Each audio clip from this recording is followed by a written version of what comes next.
paling utama apa ibu? Sholahul abna huwa afdalur rizki. Anak soleh itu ternyata rezeki yang paling utama.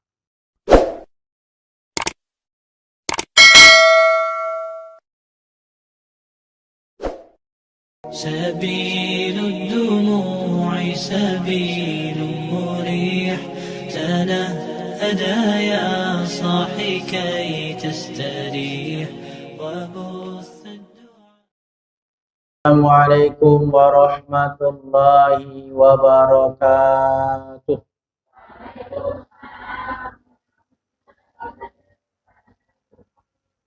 Alhamdulillahi rabbil alamin.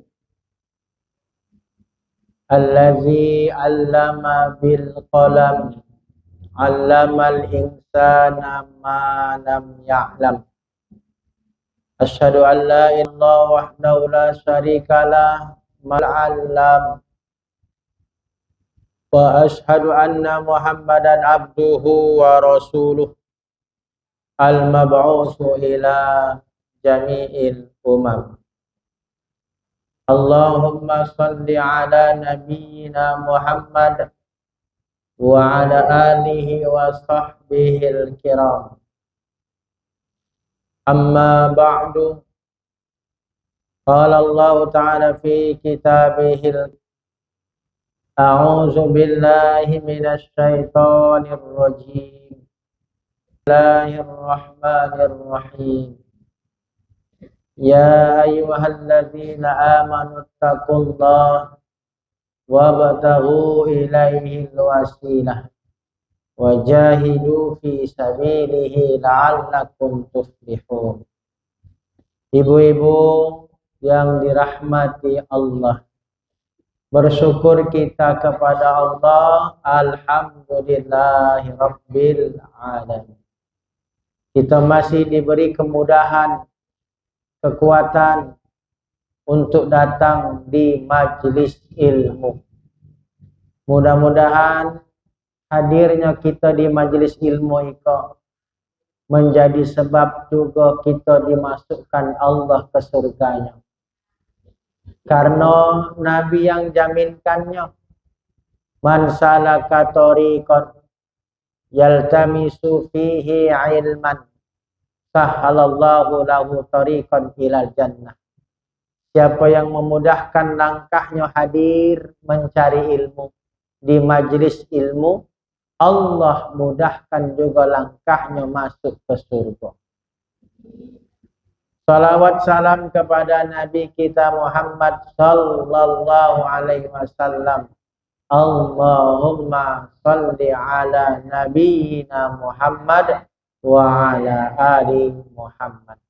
Nabi bersabda, man shalla alayya salatan sallallahu alaihi asyru salawatin. Siapa yang sekali salawat kepadaku, maka Allah memberikan 10 rahmat. Wa huttat anhu asyru khotayatin. Allah ampuni 10 dosa. Wa rufi'at lahu asyra darajatin. Allah tinggikan 10 derajat. Satu kali salawat 10 rahmat. 10 dosa diampunkan. 10 derajat Allah tinggikan. Mari ibu kita salawat sama-sama. Salah satu jaminannya dapat rahmat, ampunan dan derajat. Sallallahu ala Muhammad. Sallallahu alaihi wasallam. Sallallahu ala Muhammad. Sallallahu alaihi wasallam. Ibu yang dimuliakan Allah, siang ini kita akan mengkaji berkaitan tentang fikih sholat duha. Ya Bu, tujuannya jadi motivasi untuk kita untuk membiasakan sholat duha. Karena ibu ada hadis yang itu jadi wasiat Nabi. Nabi itu berwasiat. Apa di antara wasiat Nabi itu? 3 kecana. 1, kata Nabi, jangan tinggalkan sholat duha. Aiko ibu, jangan tinggalkan sholat duha. 2, jangan tinggalkan puasa 3 hari tiap bulan. Yang disebut puasa bid, yaumul bid, hari putih. Puasa apa tu 3 hari tiap bulan? Tiap tanggal 13, 14, 15 Komariah, tanggal Islam. Bid itu artinya putih. Ngapa? Karena memang malamnya putih. Putih dengan sinar bulan purnama. Karena 13, 14, 15 bulan tu lagi sempurna, purnamanya. Maka putih malam. Dan yang ketiga, jangan tinggalkan sholat witir sebelum tidur. Sholat witir, ikalah sudah kita bahas dulu tak bu? Iya tak bu? Ingat dah ibu, dulu kita bahas sebelum Masehi dulu. Berapa waktu lalu dah bu? Witir sudah, kini fikih sholat duha. Bu. Pertama, hukumnya dulu. Apa hukum sholat duha? Hukum sholat duha itu ibu hukumnya sunnah. Sunnah yang disebut sunnahnya muakkadah. Jadi sunnah yang sangat ditekankan.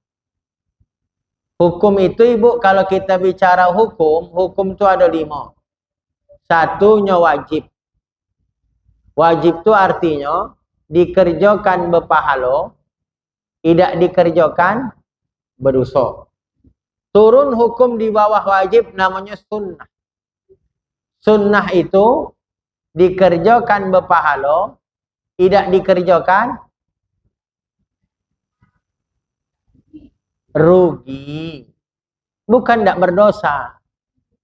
Ada pula ngecek dikerjakan berpahala, tidak dikerjakan tidak apa-apa. Kan negara tidak apa-apa, kolahnya dan tidak ngerjakan. Kan tidak apa-apa katanya.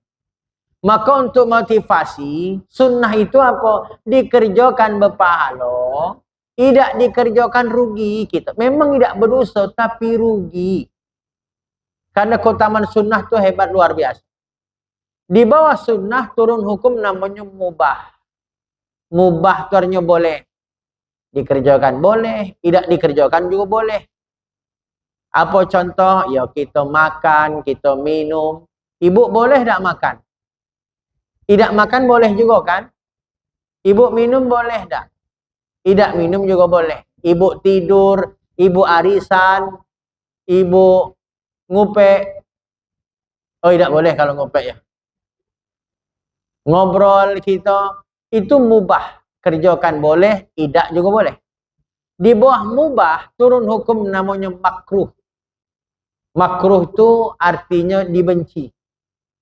Dikerjakan memang tidak bernilai dosa, tidak berdosa. Tapi meninggalkannya karena Allah dapat pahala. Ya, dikerjakannya memang tidak berdosa. Tapi meninggalkannya dapat nilai pahala.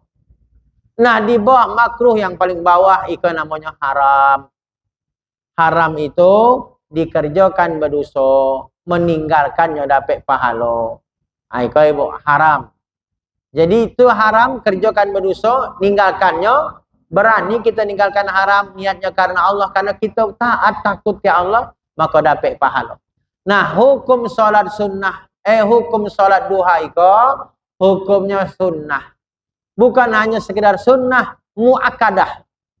Jadi ada sunnah yang muakkadah itu maksudnya sunnah yang sangat ditekankan. Maka Nabi tadi wasiatkan, jangan tinggalkan kecenderungan. Itu wasiat Nabi. Jangan tinggalkan sholat duha setiap pagi. Jangan tinggalkan puasa 3 hari tiap bulan. Jangan tinggalkan sholat witir setiap malam sebelum tidur. Kira-kira 3 wasiat Nabi kok lah ibu kerjakan galau belum?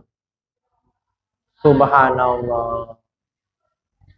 Oh, tidak apa-apa. Lebih baik bolong daripada tidak sama sekali. Bolong itu artinya lah ikhtiarnya. Nah, tugas kita memang istiqomah. Sesuai nama masjid kok. Memang yang berat itu istiqomah, ibu. Yang berat itu istiqomah, menjaga amal. Itu yang berat. Maka kecek Nabi, ahabbul amal indallah adwamuha wa in qalla. Amal yang Allah cinta itu biarlah sedikit asal istiqomah. Jadi istiqomah itu yang berat. Bukan amal yang banyak yang Allah cinta. Amal yang istiqomah. Artinya biarlah dikit tapi terus. Contoh kalau kita sebut ke salat duha. Salat duhanya memang 2 rakaat. Tapi tiap sorenya salat duha. Oh pagi. Ya alhamdulillah berarti ibu masih fokus. Tiap paginya salat duha. Walaupun cuma 2 rakaat. Itu Allah cinta daripada sekali duha 12 rakaat. Tapi 12 hari libur. Dirapel. Jamak takdim pula. Artinya intinya amal itu yang Allah cinta memang yang sempurna banyak istiqomah.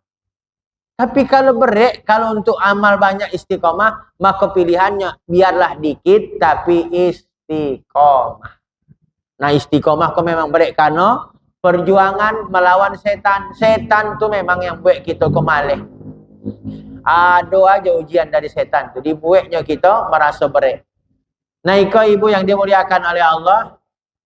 Kemudian dalil yang menunjukkan salat duha itu. Kita langsung bacakan hadisnya. Kata Nabi di pagi hari. Tiap pagi. Kita tu ada kewajiban dari seluruh sendi badan kita untuk dikeluarkan sedekah. Sendi kita dalam hadis lain ibu, sendi kita kok ada 360 sendi. Jadi badan kita kok, jasad kok ada 360 dan itu dihitung oleh ahli, betul. 360 ruas sendi. Maka kata Nabi setiap hari sendi itu harus dikeluarkan sedekah. Berarti sedekah itu setiap hari harus paling tidak 360. Kata sahabat, tak sanggup kami sedekah sebanyak itu Rasul. Maka kata Nabi di hadis ika ibu, maka setiap bacaan tasbih, subhanallah, itu sedekah. Tahmid, alhamdulillah, itu sedekah kata Nabi. Takbir, Allahu Akbar, itu sedekah. Tahlil, la ilaha illallah, itu sedekah. Ngajak berbuat baik, itu sedekah. Mencegah orang berbuat dosa, itu juga sedekah. Maka kata Nabi, kalaulah tidak cukup itu, maka cukup diganti dengan salat duha 2 rakaat di pagi hari. Masya Allah, bayangkan tuh ibu. Gantinya cukup salat duha 2 rakaat di pagi hari. Maka hadis ini menunjukkan, oh apa jaminan salat duha itu? Sama kita sedekah sebanyak 360 kali. Itu baru 2 rakaat salat duha. Bagaimana lebih 2 rakaat? Salat duha nyampe rakaat. Maka ada hadis. Dalam hadis itu disebutkan siapa yang jago salat duha sampai rakaat. Salat duha sampai rakaat. Akfika akhirahu. Disebutkan dicukupkan oleh Allah rezeki kita, urusan kita sampai sore. Dicukupkan urusan kita, rezeki kita sampai sore. Maka ada yang mengaitkan salat duha itu dengan rezeki dari hadis itu. Betul tak? Boleh jadi betul, boleh jadi tidak. Kalau ada yang menghubungkan salat duha itu ke rezeki, maka hadis itu yang mungkin disebabkan, oh ambo salat duha itu untuk buat lancar rezeki. Bisa jadi betul, bisa jadi tidak. Kalaulah kita menganggap rezeki itu hanya harta, salah itu. Karena ibu ingat, rezeki itu bukan hanya harta. Kalau rezeki itu ukurannya harta, pertanyaannya, orang yang tidak sholat duha, dapat harta tak? Dapat juga kan? Jangankan yang tidak sholat duha, yang tidak berimannya ke Allah, dapat taknya harta? Jawablah, Bu.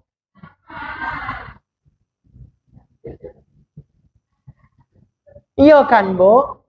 Yang tidak berimannya ke Allah hari kok, dapat taknya harta? Bahkan kadang kita tengok, banyaklah hartonya daripada harta kita. Artinya ternyata rezeki itu bukan hanya harta, Ibu, sebenarnya. Tidak usah sholat duha tetap dapat harta. Tidak usah beriman tetap dapat harta. Maka salah kalau kita ngukur rezeki itu dari harta sebenarnya. Betul, harta itu bagian dari rezeki. Tapi ingat, rezeki itu tidak mesti harta. Sehat itu rezeki tak, Bu? Rezeki. Rezeki itu. Bahkan kata Imam Sya'rawi, rezeki yang paling tinggi itu sehat. Karena sehat bisa menikmati harta. Apalah arti harta banyak, pitinya banyak, tapi tidak sehat. Kecek dokter, ibu jangan makan daging, jangan makan telur, jangan makan ikan, jangan makan ayam. Lah makan apa, Dok? Nasi kayak garam aja. Piti banyak.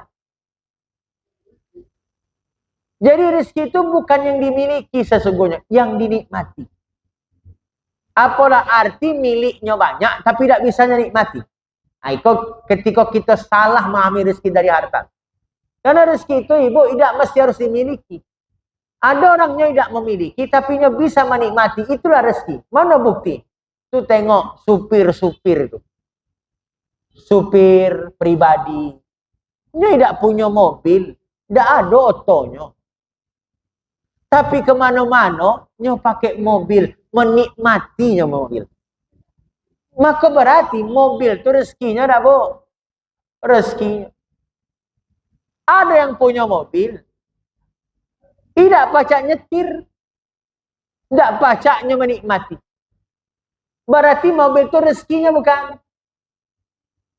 Rezekinya bukan miliknya, tapi bukan rezekinya karena dia tidak bisa menikmati. Ibarat kau contoh, kita ilustrasikan. Ada kamar, ibu punya rumah, besar rumah. Saking besarnya rumah itu, ada 100 kamar dalam rumah ibu. Tapi yang ibu tiduri di kamar itu, cuma 1. Berarti rezeki ibu, 1 apa 99? 1. 99 itu milik ibu, tapi rezeki ibu cuma 1. Rezeki itu ternyata bukan yang kita miliki, yang kita bisa nikmati. Ibu punya beras 1 ton. Tapi yang ibu makan cuma secanting. Secanting makan ibu. Oh, udah sampah.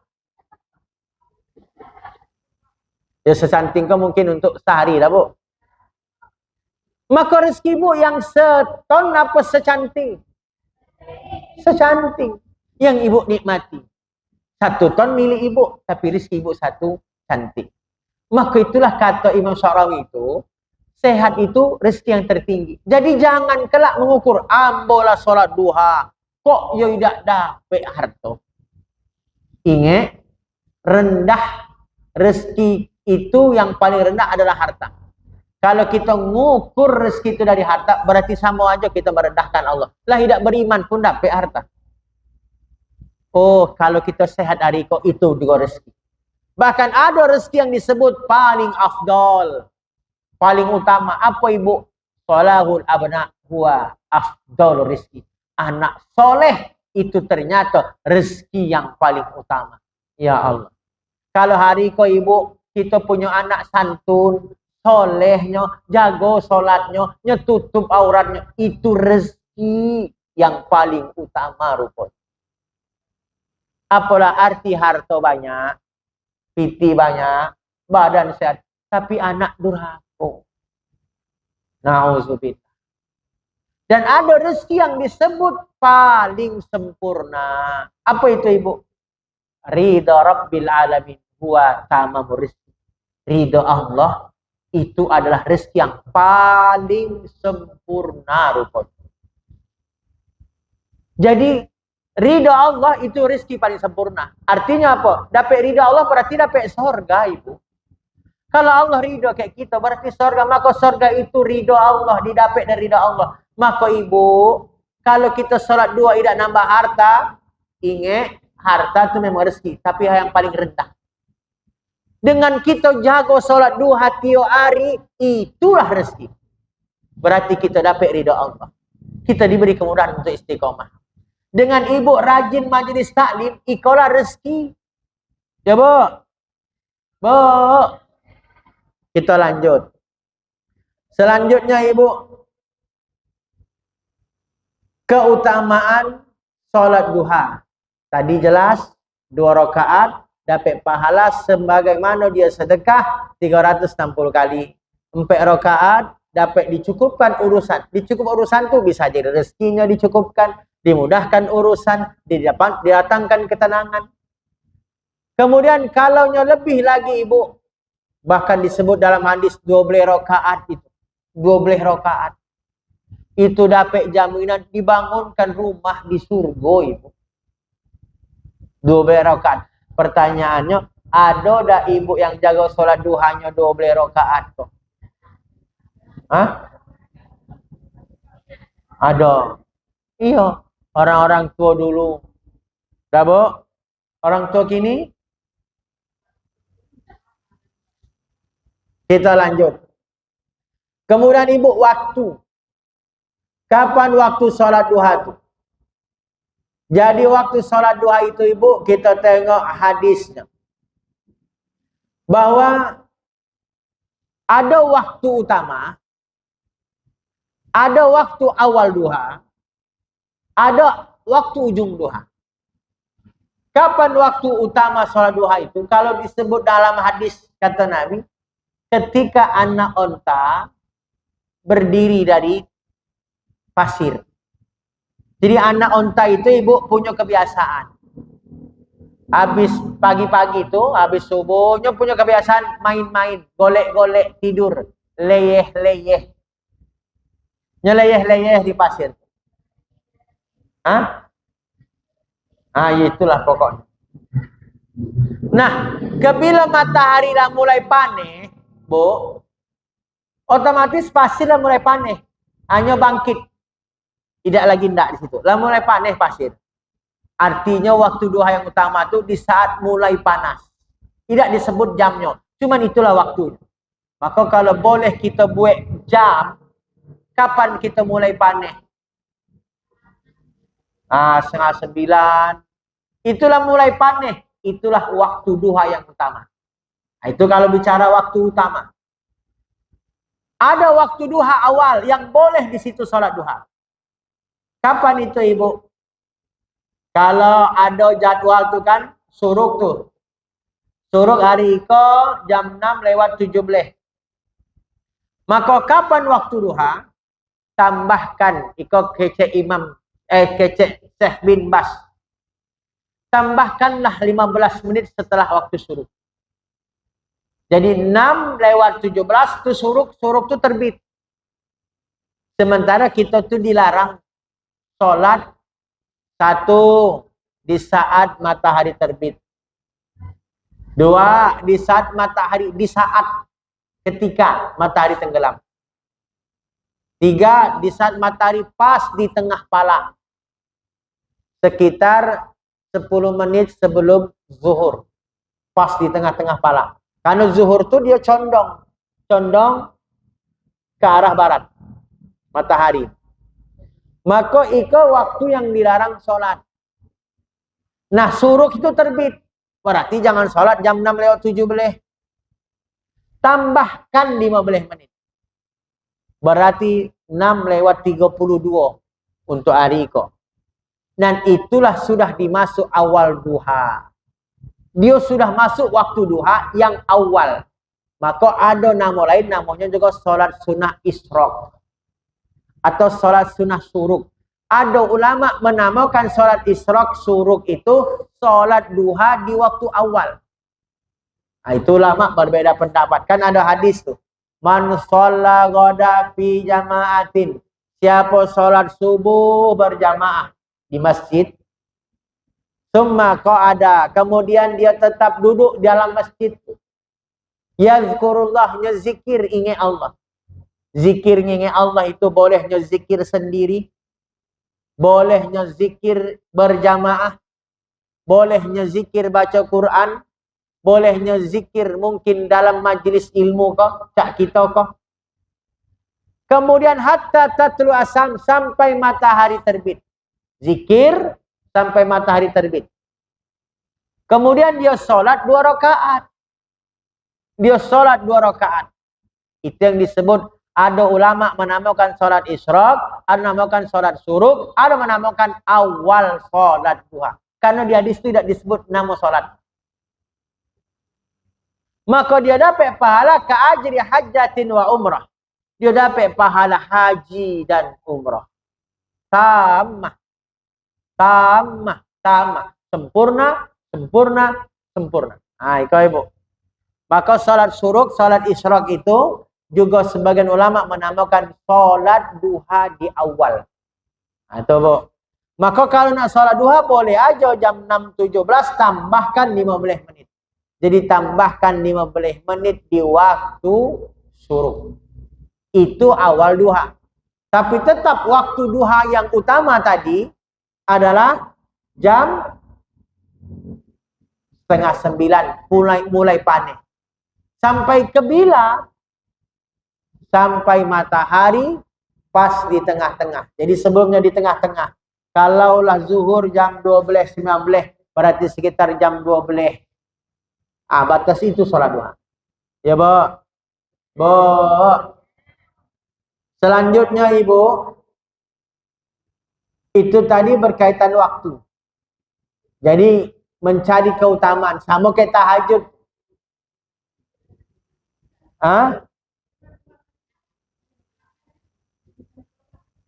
Sebelum matahari pas di atas pala.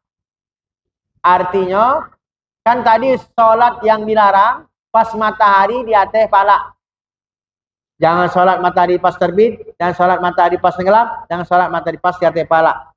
Kalau segini zuhur 12:19, berarti sekitar 12.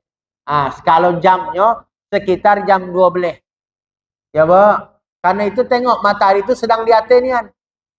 Kalau zuhur itu tidak lagi di atas, lihat tergelincirnya ke arah barat. Itu Ibu. Ya, Bu. Bu. Ada pertanyaan? Silahkan kalau Ibu nak nanya. Boleh diputus kayak pertanyaan. Yang bertanya dapat dari Ibu ya. Silakan, Bu. Waalaikumsalam warahmatullahi wabarakatuh.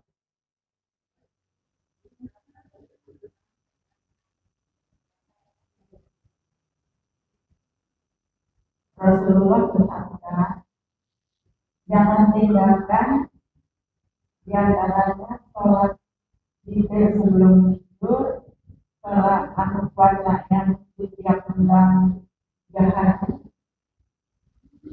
Sholat duha. sholat duha yang pertama.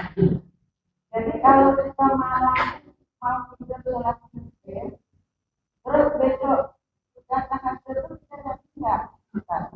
Terima kasih. Assalamualaikum warahmatullahi wabarakatuh. Waalaikumsalam warahmatullahi wabarakatuh. Ada lagi, Bu? Silakan, Ibu. Imam kalau lupa baca Al-Fatihah, apa sholatnya kita ulang lagi? Apa gimana, Pak Ustaz? Baik. Ada lagi, Bu? Ya, silakan, Ibu.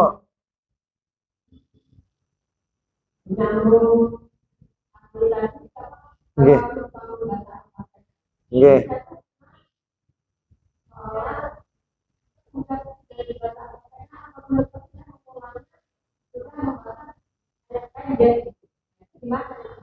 Nggih.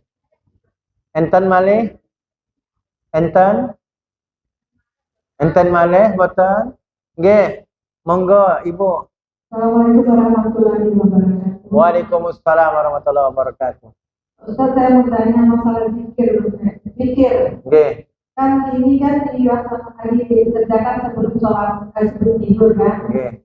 Alhamdulillah saya lakukan setiap malam sebelum tidur. Subhanallah.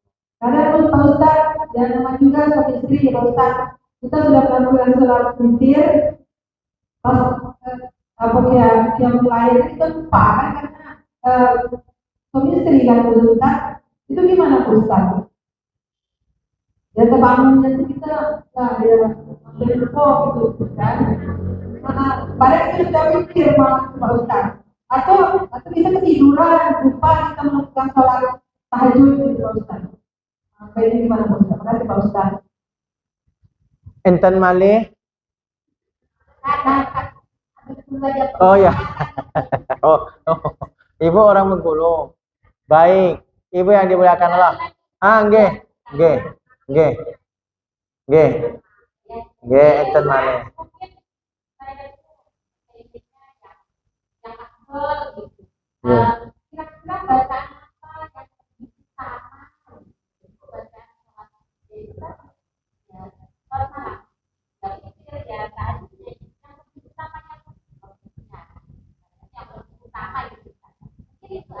Nggih. Enten malih? Ya, silakan, Mbak.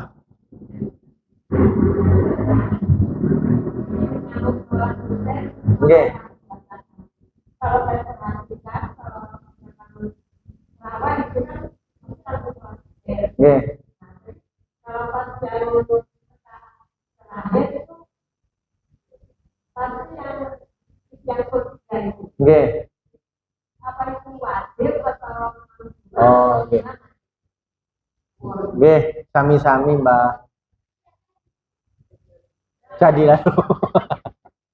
Kulo lali pertanyaannya.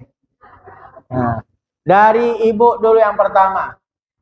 Pertanyaannya adalah, bolehkah witir 2 kali? Tadi sebelum witir, sebelum tidur, Ibu witir. Habis itu Ibu sholat tahajud tengah malam. Kemudian Ibu witir lagi. Boleh tak witir 2 kali? Hadisnya, la witrani fil lail. Tidak ada 2 witir dalam 1 malam. Ibu, tidak ada 2 witir dalam 1 malam. Artinya, kalau tadi sebelum tidur Ibu sudah witir, kemudian Ibu terbangun di sepertiga malam untuk sholat tahajud, maka habis tahajud tidak ada witir. Cukup 1 sebelum tidur tadi. Atau Ibu boleh aja Ibu witirnya sesudah tahajud, tidak usah witir sebelum tidur. Dan ini memang sahabat aja berbeda dalam melakukan witir. Abu Bakar As-Siddiq witir sebelum tidur sebagaimana wasiat Nabi. Umar bin Khattab witirnya tidak sebelum tidur, sesudah tidur ketika sesudah tahajud. Mana yang benar? Dua-duanya benar. Tergantung kemampuan. Nabi kecek ke Abu Bakar. Abu Bakar ke orang yang hebat, ke orangnya jaga antisipasi. Karena takut kalau tidak terbangun malam, sudah witir. Umar, kau orangnya hebat. Lah bisa memastikan untuk bangun malam. Artinya mana kemampuan kita, kalau pasti terbangun, boleh aja witir kelak sesudah tahajud. Tapi kadang bangun, kadang tidak. Lebih baik witir sebelum tidur. Hukum witir sunnah. Dia sunnah muakkadah. Dalam hadis Ibu, sunnah yang sangat ditekankan. Kata Nabi, ij'alu akhir salati lailikum witron. Jadikan akhir salat malam kalian witir. Nah, itu pesan Nabi. Jadi jadikan akhir malam kita dengan salat witir. Maka itulah salat witir itu salat paling akhir dalam malam. Ibu. Kemudian itu pertanyaan pertama. Sampun nggih? Nggih. Pertanyaan kalih Ibu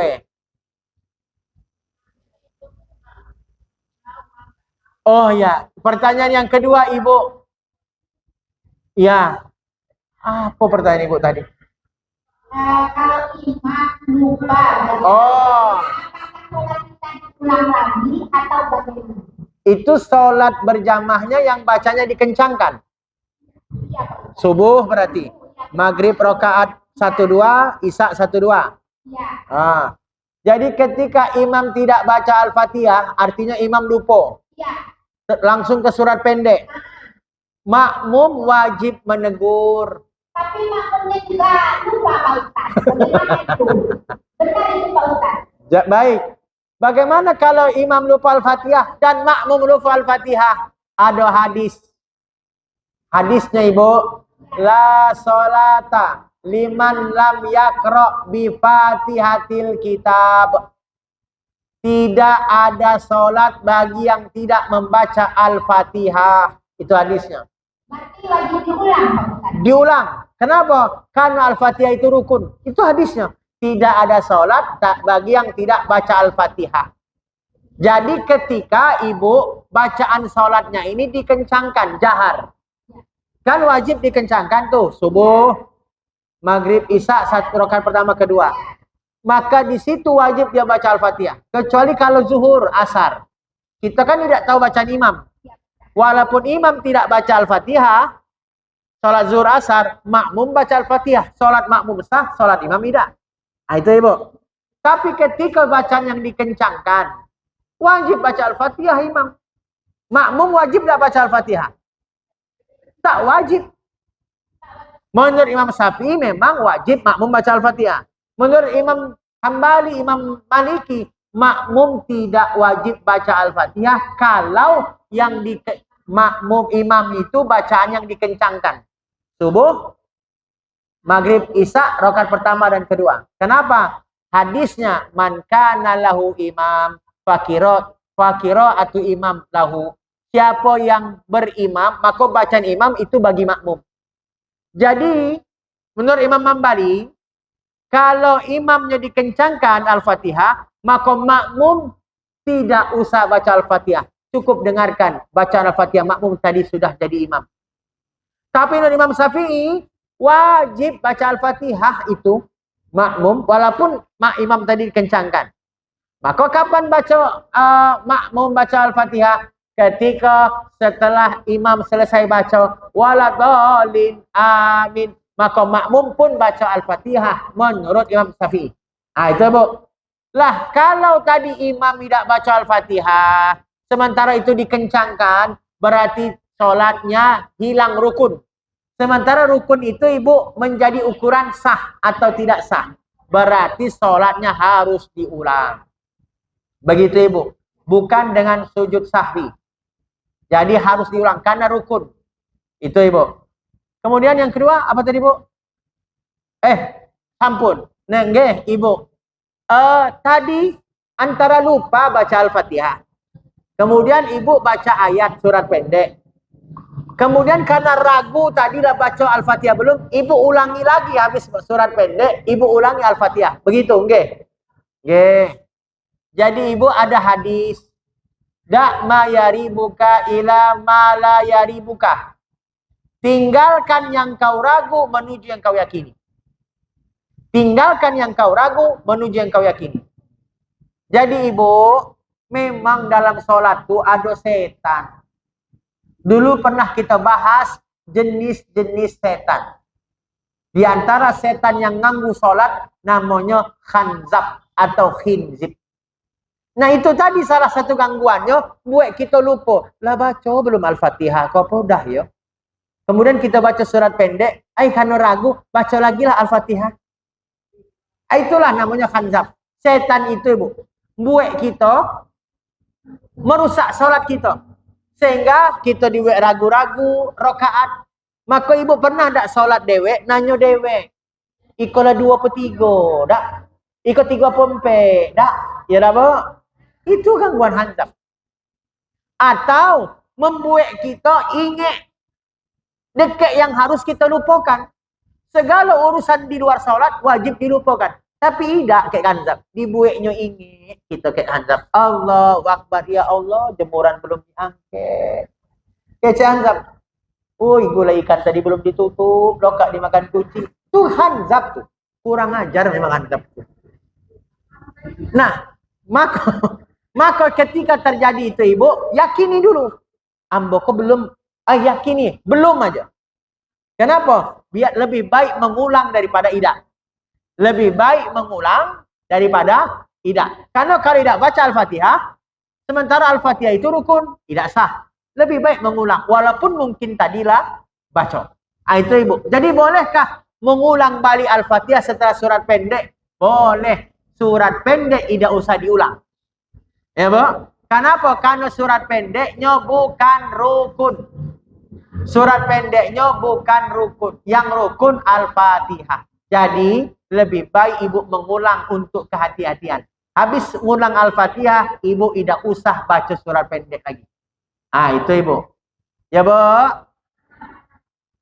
Maka ketika itu terjadi ibu, ragu itu pasti hanzab setan. Maka boleh kita ngusir hanzab tu, baca auzubillah, boleh dalam solat. Auzubillah minasyaitonir. Ludah ke kiri. Ludah ke kiri. Tapi ludahnya isyarat. Ngusir setan. Iya boleh. Syarat, jangan keluar air. Apalagi kalau sholat berjamaah. Kita ludah ke kiri keluar air. Tersinggung kawan sebelah. Kau pikir ambo setan keja kawan sebelah kau tadi. Maka isyarat aja. Menghinakan setan. Auzubillah. Itu ibu. Kemudian yang kaleh. Nopo. Mau. Bah. Nggih. Yang mbah tadi yang kedua. Qul huwallahu ahad. Trikul itu nggih. Apakah wajib? Trikul di witir rakaat terakhir nggih? Nggih. Apakah wajib ibu? Tidak wajib. Cuman memang Nabi itu di rakaat pertama sholat witir Nabi baca surat Al-A'la. Maka biasa imam pun baca Al-A'la, itu sunnah. Rakaat kedua Nabi baca Al-Kafirun. Qul ya ayyuhal kafirun. Di rakaat ketiga Nabi baca Al-Ikhlas dan Muawwidzatain. Trikul. Itu hukumnya sunnah. Bu, sunnah bukan wajib. Kalau tidak hafal surat Al-A'la, Sabbih isma rabbikal a'la, itu kan di rakaat pertama. Rakaat kedua Al-Kafirun, rakaat ketiga Trikul, tidak hafal, boleh tidak usah baca Sabbihis di rakaat pertama. Baca apa? Boleh baca Qul huwa aja rakaat pertama. Rakaat kedua surat Al-Falaq, rakaat ketiga surat An-Nas, boleh kalau memang itu hafalnya. Karena kan kita tuh memang punya surat favorit dalam Quran. 114 surat tuh dalam Quran, yang favorit kan cuma 2. Al-Ikhlas ke inna atoina kulhu, inna atoina kulhu. 114 pada surat dalam Quran tuh cuma 2 favorit kita. Ya dah, Bu. Diterima juga ibu. Karena nya bukan rukun. Nya bukan rukun. Nah itu ibu, boleh. Kemudian, sampun nggih, Mbah? Nggih. Niku nggih, witir napa? Witir tadi ngapa, Bu? Oh, boleh. Witir itu tadi hukumnya kan sunnah. Ambo lupa witir tadi. Boleh, berdosa dah tidak. Ya, Bu, karena sibuknya kita. Maka tadi amal itu kalau baca yang Allah cintakan istiqomah. Itu kalau istiqomah, Ibu, ada yang ganjal kalau belum kita ngerjakan. Apalah yang tidak lemak ke perasaan kita. Ada aja kalau lah istiqomah tuh perasaan tidak enak ngerjakan, belum lengkap rasanya. Ibarat makan bakwan tidak pakai cabai. Ada yang hambar perasaan. Nah, itulah tadi kalau lah istiqomah. Jadi ketika lupa, Ibu, boleh tak kita sholat di saat ingat? Boleh, dikodok. Boleh, Ibu. Tadi ambo belum witir. Tadi kamu belum witir. Boleh tak mengkodok? Boleh. Sama Ibu, Ibu sudah terbiasa sholat qobliyah subuh. Sholat sunnah fajar itu kan pahalanya luar biasa tuh. Kata Nabi, rakaatul fajri khairum minad dunya wa ma fiha. 2 rakaat sholat sunnah fajar itu, qobliyah subuh itu, Ibu, pahalanya lebih baik daripada dunia dan isi. Nabi jamin. Itu saking besarnya pahala. Maka Nabi tidak pernah meninggalkan itu. Sampai dalam kondisi musafir pun Nabi tidak meninggalkan. Saking hebatnya pahala. Kita lah jago iko. Tiba-tiba ada satu hari kita kesiangan. Bangun, kita ke masjid, masjidlah qomat. Kan tidak boleh solat sunnah kalau lah qomat untuk di masjid. Kalau di rumah boleh. Kita datang masjid, masjid qomat, tidak boleh kita paksakan diri kita untuk tetap solat sunnah. Karena tidak ada solat sunnah kalau sudah qomat. Maka apa? Kita ikut dulu solat subuh berjamaah dengan imam. Setelah solat subuh, kodo tadi solat sunnah qobliyah subuh. Setelah subuh kita kerjakan. Bolehkah? Boleh. Tapi bolehnya untuk siapa? Yang istiqomah jago solat qobliyah subuh.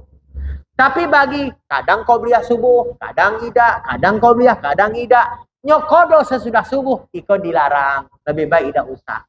Itu ibu. Jadi boleh kita, ambo kok tadi belum witir. Padahal anda biasa witir. Boleh ibu witir ketika ingat. Boleh ibu. G. Oh, apa bacaan yang utama ibu? Khusus tahajud, yang utama surat panjang. Ayo bu, yang utama surat panjang. Tidak ada surat khusus, termasuk sholat duha. Sholat duha itu tidak ada hadis menjelaskan. Rakaat pertama harus surat wasamsi wa duhaha. Rakaat kedua harus wadduha. Tidak harus. Karena tidak ada hadis yang menunjukkan dia harus baca itu. Tapi kenapa wasamsi? Kenapa wadduha? Karena dia berkenan dengan waktu. Ada cerita waktu duha di surat itu. Maka boleh aja pakai surat wasamsi wadduha rakaat pertama. Boleh rakaat kedua surat ad-duha. Tapi ada tak keutamaan? Tidak. Kalau sholat sunnah ibu, yang utama panjang suratnya. Kecuali sholat qobliyah subuh. Sholat qobliyah subuh itu Nabi pendek sholatnya. Jadi apa yang dibaca Nabi? Rakaat pertama Al-Kafirun, rakaat kedua Al-Ikhlas. Jangan panjang-panjang. Lama pula kelak orang nak nunggu qomat, rupanya baca Yasin di rakaat pertama salat fajar. Kasihan makmum lain. Maka tadi Nabi itu pendek sholat qobliyah subuh. Nah, sholat tahajud tidak ada hadis yang menunjukkan harus baca iko tidak. Tapi Nabi memang memperpanjang sholat tahajud dengan bacaan Quran. Maka kaki Nabi kan bengkak ibu. Bengkak kaki Nabi gara-gara lama tegak kayak sujud. Sholat malam. Itu diceritakan Anas bin Malik. Kata Anas bin Malik, aku ikuti Nabi sholat malam. Bayangkan ibu. Penasaran, cak mana sholat malam Nabi? Dibaca Nabi di rakaat pertama ibu apa? Surat Al-Baqarah. Kata Anas bin Malik, pembantu Nabi. Bayangkan berapa juz Al-Baqarah itu? 3 berapa? Selesai Al-Baqarah. Kata si Anas bin Malik, pasti Nabi habis ke ruku. Lalamonian Al-Baqarah selesai. Rupanya tidak ruku Nabi ibu. Disambung ke surat selanjutnya, surat Ali Imran. Terbayang gak ibu? Nabi itu sholat. Selesai Ali Imran, pikir Anas, ruku lah pula Nabi dari tadi, tak ruku-ruku. Pasti habis ke ruku. Rupanya Nabi tak ruku ibu. Disambung ke surat selanjutnya. Surat apa ibu? An-Nisa. Ya Allah. Terbayang tak ibu? An-Nisa. Habis An-Nisa, ruku Nabi kata Anas. Tidak. Nabi tak ruku. Sambung Nabi ke surah Al-Ma'idah. Terbayang tak ibu? Baru Nabi ruku. Besoknya Anas tidak lagi sholat di belakang Nabi. Saking lamanya Nabi sholat. Bayangkan tuh ibu. Maka tidak ada surat khusus sholat malam. Tapi intinya panjangkan sholat. Kalau sholat sunnah itu sunnahnya dipanjangkan. Apalagi kalau malam. Nah, itu ibu. Yang disaksikan malaikat. Satu huruf baca Quran dalam sholat. Pahalanya melebihi di luar sholat. Maka kata Ali bin Abi Thalib. Satu huruf baca Quran dalam sholat. Itu pahalanya 100. Bayangkan ibu. Kalau di luar sholat, satu huruf pahalanya 10. Man qara harfan min kitabillah falahu bihasanah wal hasanah bi asri amsalihha. Siapa baca satu huruf dari Quran, satu huruf 10 pahala. Itu di luar sholat. Kalau dalam sholat, 100 pahala kata Ali bin Abi Thalib. Bayangkan ibu. Itu tadi ibu. Jadi keutamaannya intinya surat panjang. Atau ibu boleh setoran. Ibu murojaah. Ibu kan ngapal sore kok misal. Maka setorannya kayak Allah. Dengan cara tu sholat tahajud, baca surat yang lain ibu apal. Atau ibu murojaah. Kalau anak murid setorannya kayak guru. Kita setorannya kayak Allah aja. Lewat sholat sunnah. Hafalan surat-surat kita setor dalam sholat. Nah itu tadi ibu. Wallahu a'lam. Enten mali? Nggih.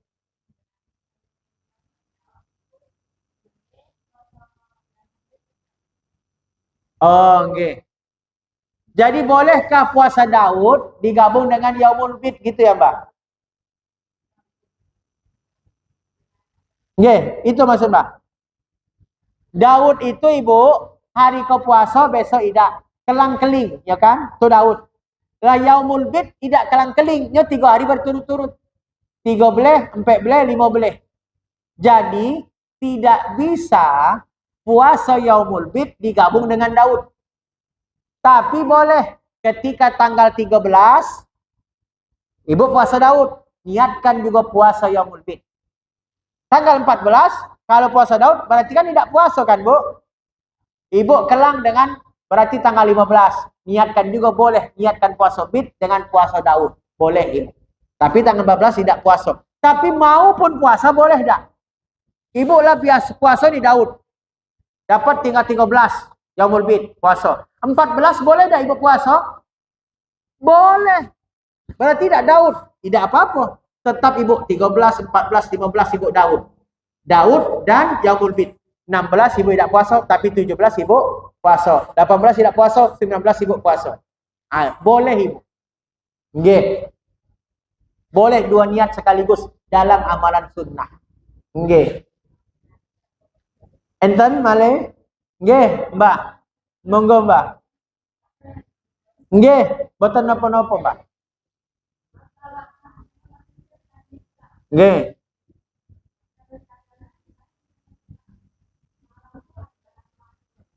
Nggih. Nggih.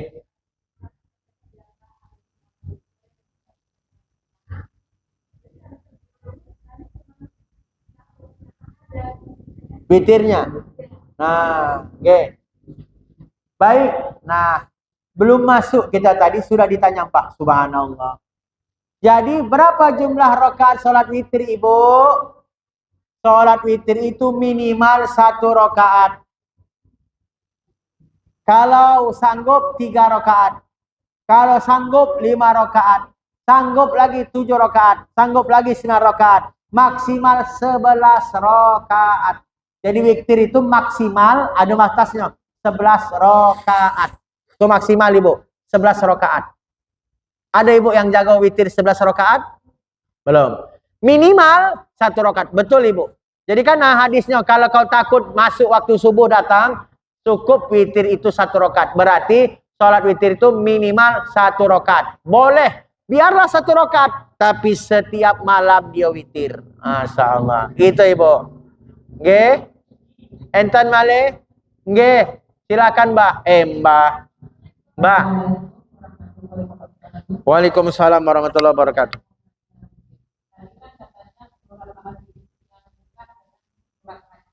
Nggih.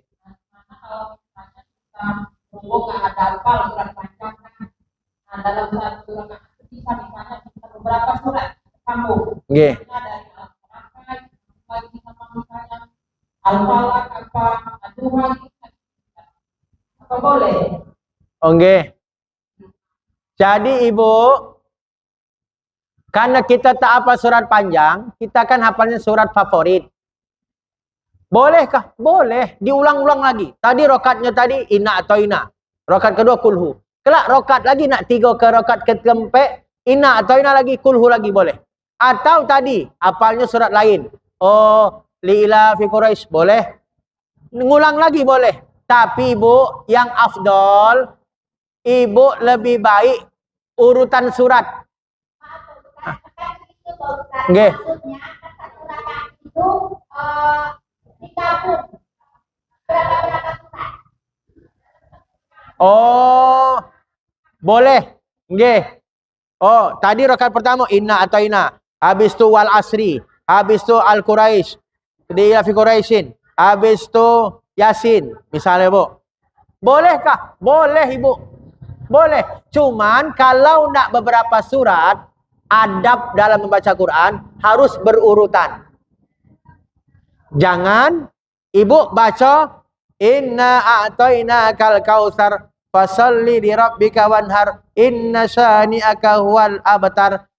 Kemudian ibu balik ke surat Al-Asri. Wal asri. Kan wal asri dulu harusnya urutan. Kan urutan itu dari Al-Baqarah, Al-Fatihah.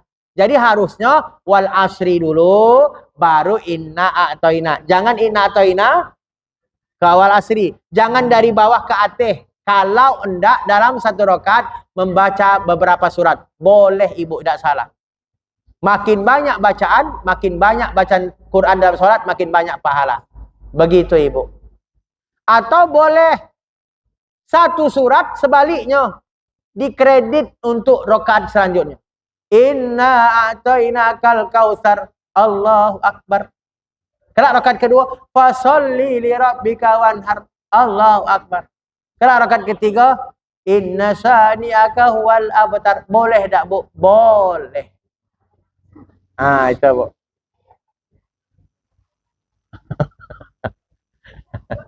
Atau Yasin, Allahu Akbar.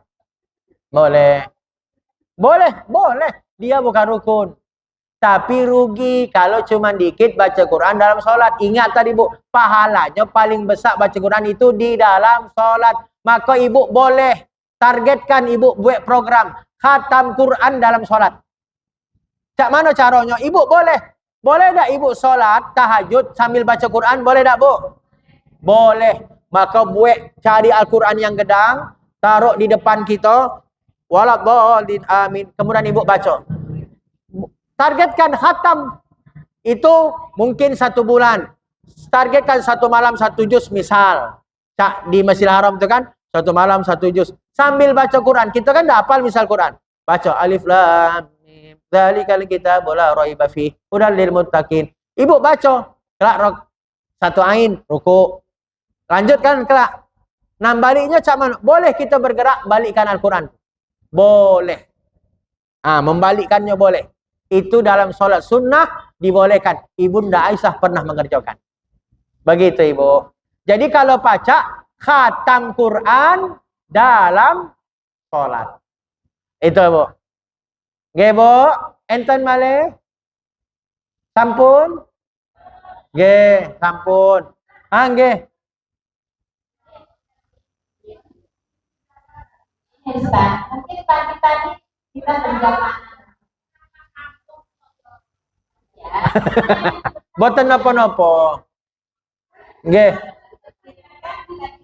Sujud sajadah. Oh.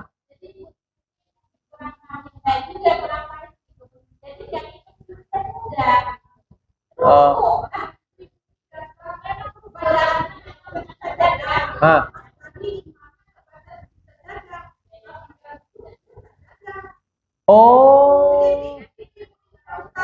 Imam tak baca surat sajadah. Makmum tiba-tiba sujud sajadah.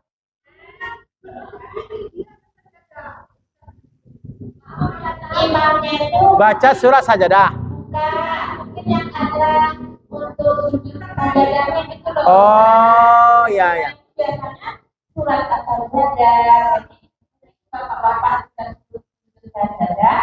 Kita yang perempuan Enggak dengar. Karena imam enggak pakai takbir. Oh, baik. Ibu, sujud sajadah itu sunnah. Ketika imam sujud, kita wajib ikuti imam. Innama ju'ilal imam liyu'tama bih. Sesungguhnya imam itu dijadikan untuk diikuti. Tapi kita tidak tahu karena tertutup tirai. Tertutup tabir. Kita tidak tahu kalau imam tadi sujud. Kalau tidak tahu berdosa, tidak berdosa. Toh juga dia sunnah. Tidak berdosa ibu. Sama dekek kunut, tidak kunut. Imam kunut itu kan sunnah. Kita pun tidak kunut, sah dah salat kita. Sah. Itu ibu. Karena tidak tahu. Maka harusnya imam, kalau di luar kebiasaan, kalau surat as-sajadah kan orang lah biasa kok. Tiap subuh Jumat. Tapi kalau di luar kebiasaan, mungkin baca karena memang ayat sajadah, ayat yang mengajarkan kita sunnah untuk sujud, atau disebut ayat sajadah. Jadi kalau dibacakan, kita tuh sunnahnya sujud. Baik dalam sholat maupun di luar sholat. Nah, ketika itu dibacakan, ada 15 ayat dalam Quran. Jadi bukan surah As-Sajdah aja. Maka sunnahnya sujud. Sunnah. Tidak sujud pun tidak apa-apa. Karena sunnah. Cuman kalau imam harusnya kalau tadi beda suratnya, kendaknya ngasih tahu. Karena mungkin makmum tadi belum tahu. Bisa jadi kalau belum terbiasa. Tapi ibu tidak sujud, sah tak sholat ibu? Sah, karena dia bukan rukun, dia sunnah. Begitu ibu. Nggih. Nggih, sampun nggih. Nggih. Alhamdulillah, matur nuwun. Mudah-mudahan Gusti Allah paringi. Semoga Allah merahmati kita segala. Allah berikan kita ilmu yang bermanfaat, hati yang senantiasa khusyuk, amal yang diterima. Terima kasih Ibu. Kita tutup doa kafatul majelis. Subhanakallahumma bihamdika asyhadu an la ilaha illa anta astaghfiruka wa atubu ilaik. Assalamualaikum warahmatullahi wabarakatuh. سبيل الدموع سبيل مريح تنهدى يا صاحي كي تستريح وبث